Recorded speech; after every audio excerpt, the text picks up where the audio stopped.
Akalar, sizlarga bunaqa uy ko'rsatmasam bo'lmaydi, chunki uyimiz Chilonzorda joylashgan, domimiz bo'ladi, 3 xonali. Mana bu ko'rasizmi, bu yerda suv, mana bu yerda bizada Novuz metro bo'ladi.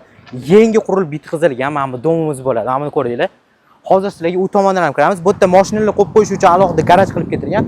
Общий 11 etaj, podvalni ham hisoblaganda, chunki parkovkalar ham bor va общий 10-etajdan bizda 9-etajdan uyimiz chiqyapti. Hozir u tomonda o'tib tushuntiramiz. Uyimizga bu yerdan kirsanglar bo'ladi. Shuni ko'ryapsiz. Bu yerda ham zakritый zona, ortiqcha odamlar kirmaydi va bitta eng zo'r tomoni, bu tomonimiz bizning prokuratura bilan, prokuratura shuni orqa tomoni 24 soat 7 kun polni qo'riqlash xizmati.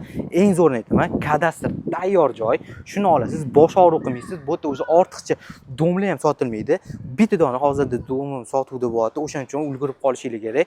Bu yerda o'zingiz uchun olsanglar haqiqatda mazza qiladigan joy edi. Mazza qilib, o'zim ham mazza qilib yashab berardim.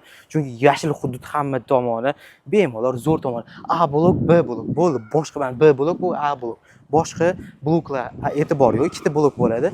Ko'rasiz, uyimiz 9-etajdan, hozir uy ichiga kiramiz deb ko'rsatib o'tamiz. Bu uyimiz ichki qismi bo'ladi. Hakik uslubida remont qilib ketilgan. Mana bu ikkinchi razdельный sanuzulimiz birinchisi bo'ladi va mana buni ko'ryapsiz. Bu ota-onalar uchun yotoqxonasining o'zi. Uyimiz 3 xonali qilib qo'yilgan, 55 kvadratura. Bu studiya formatida remont qilib ketilgan. Mana bu oshxonalarga e'tibor beryapsiz. O'zining balkonlari. Mana buni ko'ryapsizmi? Bitta like bosib qo'ying. Bu ikkinchi razdельный bizning sanuzulimiz bo'lyapti, ko'ryapsiz. 55 kvadratura, 9-etajda. Haqiqatda zo'r. Past telefon nomerlar qoldirgan.